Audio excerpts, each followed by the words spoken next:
is what part of love is rational is like, well, actually in a lot of ways it's like it's almost completely irrational because at the same time that it can create loyalty, it can dissolve loyalty. Yeah. At the same time it can do this, it can do this other thing. At the same time, But loyalty could also mean being disloyal.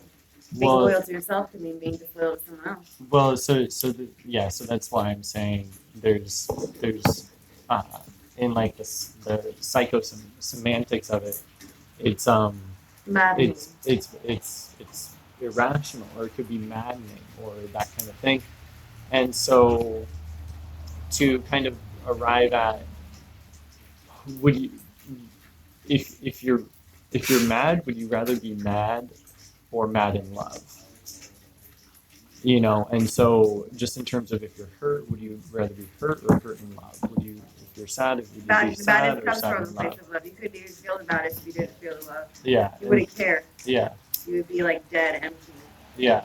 And I found that because I think I told you before I've had these experiences. Like I remember when it was like after I got Delta, around that time, I was like just watering gardens, and I think about the conflicts in the Middle East, atrocities, the suffering that like it spreads throughout the nation. Like my aunt, she's really good at feeding into that, like crying about all their stuff on the phone, and like I like had this moment where I like feel this deep level of suffering for the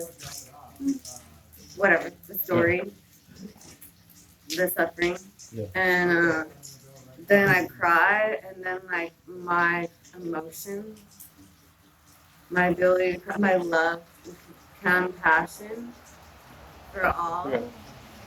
It's so beautiful. Yeah. But I can't help but to almost cry tears of joy for sadly in love.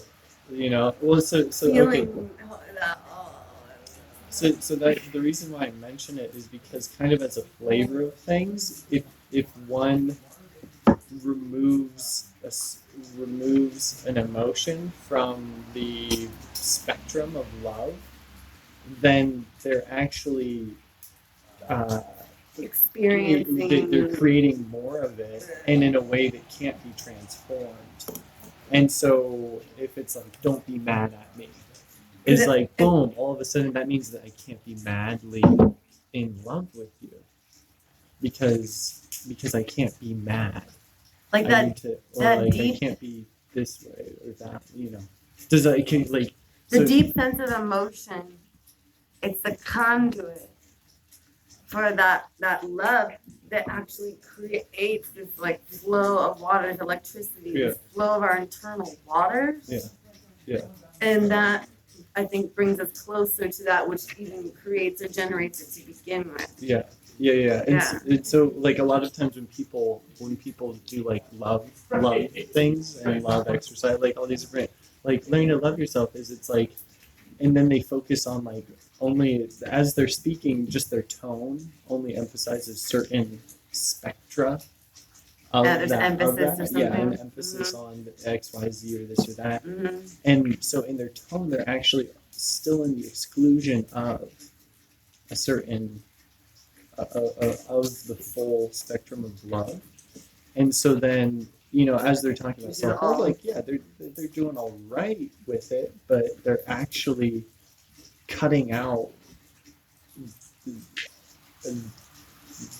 the true transformational potential that's there. So as they're speaking about self-love or unlimited love, they're actually in the process of limiting it at that very moment. And I what's funny is I brought this up in the grocery line at grocery outlet, and I asked like 5, 6, 7 people, and it just turned into like a fucking lovely. We're all sitting here waiting by raise the vibrate. We're all like this. Yeah, it just turned it.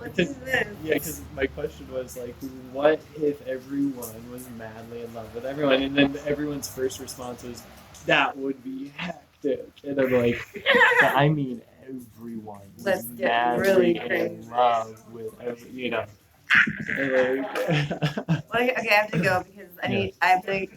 I'll call it one, and